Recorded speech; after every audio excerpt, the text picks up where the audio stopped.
Guyyaan har'aa Meey 25 yookaan ji'a shanaffaa bara 2026 akka lakkoofsa faranjootattidha. Guyyaa har'aa oolmaa sharafa maallaqaa karaa gabaa gurraacha akkasumas karaa baankii daldala Itoophiyaa meeqaan sharafamaa akka wal viidiyoo kana keessatti qabadhee isiniif dhiyaadheen jira.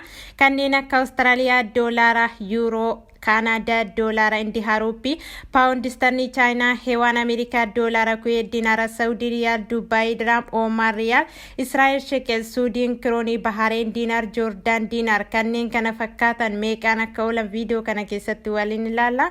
Nagaan Waaqayyoon hunduma keessaniif haa baay'atu. Kabajamoo jaallatamoo hordoftoota chaanaalii kana baga nagaadhaan gara chaanaalii kanaatti dhuftanii obboloonni chaanaalii kanaaf haaraa taatan chaanaaliin kun kan keessanii odeeffannoo sharafa maallaqaa yeroo irraa argattu subscribe gochuudhaan maatiin haftatanii kallattii hundumaan na jajjabeessaa kan jirtan guddaa galatoomaan isiniin jedha. Egaa samoonii kana baay'ee fagaadheen jira. Guyyaa har'aa immoo deebi'eetaniin jira. Gamanumaan gara odeeffannoo sharafa maallaqaa guyyaa har'aatti wal wajjin hadabarru tokkoffaa irratti kan argannu Awustiraaliyaadha. Awustiraaliyaa doolaarri tokko 131 tuqaa saantiba 36 sharafamaa oolee jira karaa gabaa gurraacha. Akkasumas karaa baankii daldala Itoophiyaa Awustiraaliyaa doolaarri tokko 107 tuqaa saantiba 79 sharafamaa oolee jira. Inni itti aanu yuuroodha. Yuuroon tokko 213 tuqaa saantiba 39 sharafamaa oolee jira karaa gabaa gurraacha. Akkasumas karaa baankii daldala Itoophiyaa yuuroon tokko 180 tuqaa saantiba 70 sharafamaa oolee jira. Inni itti aanu Kaanaadaadha. Kaanaadaa doolaarri tokko 132 tuqaa saantiba 67 sharafamaa oolee jira karaa gabaa gurraacha. Akkasumas karaa baankii daldala Itoophiyaa Kaanaadaa doolaarri tokko 109 tuqaa saantiba 48 sharafamaa oolee jira. Inni itti aanu Indihaadha. Indihaa ruupiin tokko tuqaa saantiba 92 sharafamaa oolee jira karaa gabaa gurraacha. Akkasumas karaa baankii daldala Itoophiyaa Indihaa ruupiin tokko tuqaa saantiba 61 sharafamaa oolee jira. Inni itti aanu paawundi sterliidha. Paawundi sterliin tokko 247 tuqaa saantiba 29 sharafamaa oolee jira karaa gabaa gurraacha. Akkasumas karaa baankii daldala Itoophiyaa paawundi sterliin tokko 203 tuqaa saantiba 44 sharafamaa oolee jira.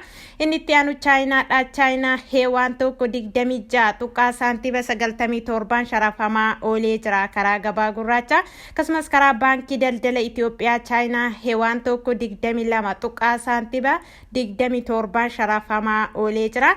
Inni itti aanu Ameerikaadha. Ameerikaa doolaarri tokko 183 tuqaa saantiba 27 sharafamaa oolee jira karaa gabaa gurraacha. Akkasumas karaa baankii daldala Itoophiyaa Ameerikaa doolaarri tokko 154 tuqaa saantiba 18 sharafamaa oolee jira. Inni itti aanu Kuweetidha. Kuweet diinaarri tokko 592 tuqaa saantiba 43 sharafamaa oolee jira karaa gabaa gurraacha. Akkasumas karaa baankii daldala Itoophiyaa Kuweet diinaarri tokko 493 tuqaa saantiba 38 sharafamaa oolee jira.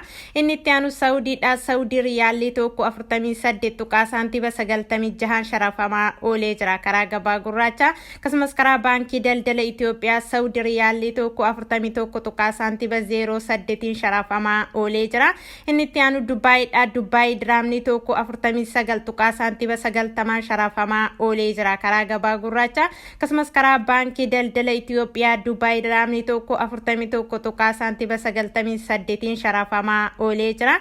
Inni itti aanu Suudiinidha. Suudiin krooniin tokko 19 tuqaa saantiba 75 sharafamaa oolee jira karaa gabaa gurraacha. Akkasumas karaa baankii daldala Itoophiyaa Suudiin krooniin tokko 16 tuqaa saantiba 15 sharafamaa oolee jira.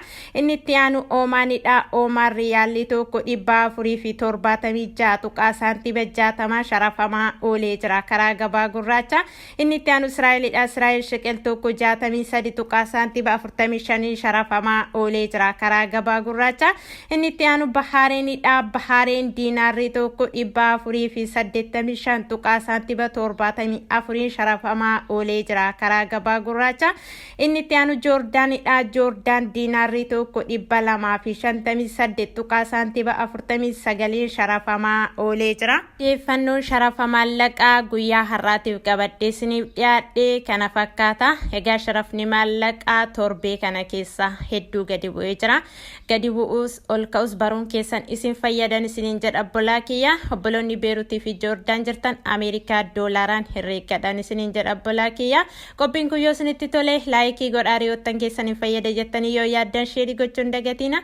Haga xumura qophii kanaattiin wajjin waan turtaniif guddaa galatooma. Haga viidiyoo biraatti walitti deebinutti nagaa keessa tura.